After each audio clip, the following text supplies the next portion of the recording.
सो आपका अभी जो ये पेपर हुआ है क्लास 6 नेचुरल साइंस यानी कि साइंस का mid term examination 2025-26 morning shift का, ये हम उसके आपको आंसर की बता रहे हैं। आप आंसर की देख लिए ताकि आपको पता चले कि आपके कितने सवाल सही हैं और कितने नहीं। पहले एमसीक्यू बताते हैं। इनमें से कौन सा जीव मिट्टी और बिलो में रहता है? तो इसका आंसर होगा ऑप्शन बी यानी चींटी।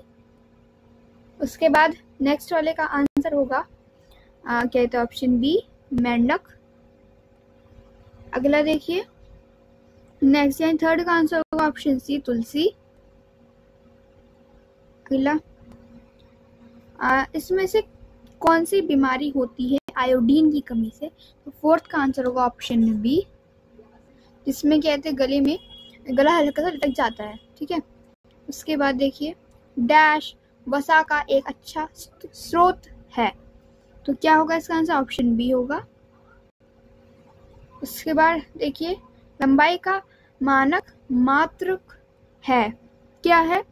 तो सिक्स्थ का आंसर होगा ऑप्शन सी मीटर। ये ऐसा यूनिट की यहाँ पे बात कर रहा था। ये सारे चीजें आपको इंग्लिश में यहाँ पे मिल जाएंगी।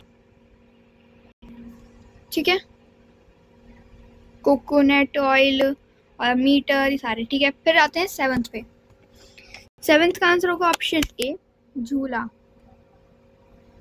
एट्थ देखिए, एट्थ का आंसर होगा ऑप्शन ए नमक। अगला साइकिल के पहिए का घूमना डैश गति का उदाहरण है, तो किसका उदाहरण है? Option B. ठीक है।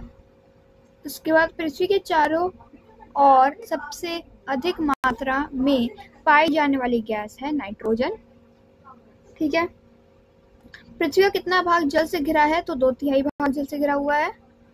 अगला देखिए इस वाले का हम आपको आंसर बता देते हैं, जो कि है समुद्र की। समुद्र का ये पानी सबसे मीठा नहीं होता। ठीक है, सब कुछ ये इंग्लिश में दे रखा है यहाँ पे। जो इंग्लिश वाले में इंग्लिश में देख लीजिए, ऑप्शन सारे सेम ही रहेंगे। ठीक है। उसके बाद ये पेपर है, हम आपको इसमें सिर्फ अभी 1 नंबर वालों के आंसर बता रहे हैं। यहाँ पे बताने की हैबिटाट क्या होता है, टेरिशियल हैबिटाट क्या होता है। जो जैसे लॉयन है तो वो कहाँ रहता है? घासों वाले इलाके में रहता है, तो उसे कहते हैं टेरिशियल हैबिटाट। ठीक है। उसके बाद ये 2-2 नंबर वाले, 2-2 नंबर वाले।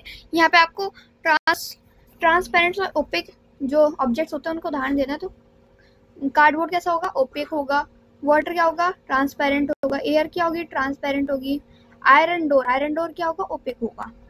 उसके बाद बताना है कि इनमें से कौन सा रिन्यूएबल और नॉन रिन्यूएबल रिसोर्स में आता है। ठीक है।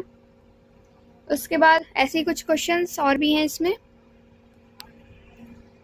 और यही सब कुछ फिर हिंदी में भी है। मतलब उसका अगले वाला, तो आपको इनके आंसर बता देते हैं। इस वाले का देखिए, ये जो मिला हुआ है जूते से चमड़ा, किताब से कागज और खिलौने से प्लास्टिक, ये सब कुछ सेम है। ठीक है। उसके बाद विटामिन ए, विटामिन डी, ये सब कुछ। विटामिन ए सूर्य का प्रकाश, सॉरी। और उसके बाद विटामिन ए कैरेट। ठीक है। उसके बाद बी वाले का होगा तीसरा, और ऐसे ही करके बाकी जो बचे हैं वो तो आपको अंदाजा है ही उनका। कैल्शियम दूध से मिलता है। ठीक है। उसे नॉन ल्यू मटेरियल का आपको यहाँ बताना है, और क्या होता है ये बताना है एक तो आपको, और किन्हीं 4 के आपको एग्जाम्पल भी यहाँ पे देने हैं। ठीक है। उसके बाद ये सब कुछ वही इंग्लिश में। ठीक है। उसके बाद 1 मीटर में कितने सेंटीमीटर होते हैं? 100 सेंटीमीटर होते हैं।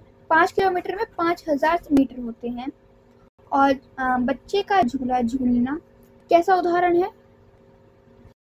ऑक्सीलेटरी। क्या होगा? ऑक्सीलेटरी, यानी कि नेक्स्ट वाला यानी बाद वाला। उसके बाद दिल्ली से लखनऊ के बीच की दूरी डैश में नापी जाती है, तो किलोमीटर में नापी जाती है। उसके बाद देखिए 1 मीटर सेंटीमीटर का 1 मिलीमीटर कौन सा होता है? 10वां पार्ट होता है मिलीमीटर। ठीक है। उसके बाद यहाँ पे वो गद्यांश दिया है, आप इसे पढ़ लीजिए। नीचे कुछ कहते हैं आपको दिए हैं, उनके आंसर्स भी देख लेते हैं। 2 जानवरों का नाम बताइए जिनका आवास होता है। ठीक है। तो कौन से हो गया? एक तो आप लिख सकते हैं चिड़िया या फिर बर्ड, और दूसरा लिख सकते हैं मंकी। ठीक है, इसके बाद एक जानवर का नाम बताना है जिसका आवाज जमीन और पानी दोनों पे होता है, तो होगा क्या? मेंढक, यानी कि फ्रॉग। फ्रॉग। इसके बाद सब कुछ वही, सब कुछ इंग्लिश में। उसके बाद यहाँ पे आपको डिफरेंस बताना है क्लाइंबर क्रीपर में, और उसका कोई एक एग्जांपल लिखना है दोनों का। ठीक है, तो मैं बता देती हूँ क्लाइंबर क्या होते हैं, जो ऊपर चढ़ते हैं, और क्रीपर जो जमीन पे ही फैलते रहते हैं। इसके बाद देखिए आपको एक कुछ कहानी जैसी दी है, आप इसे पढ़िए। उसके बाद से पूछा है कि कहते हैं दोलन गति किसे कहते हैं, तो ये सब कुछ आपको लिखना है। उसके बाद यहाँ पे ये सारी चीज़ आपको पढ़कर ही पैराग्राफ में आपको इसके आंसर्स मिल जाएंगे, अगर आप पैराग्राफ को ध्यान से पढ़ेंगे तो। ठीक है, फिर से हिंदी में।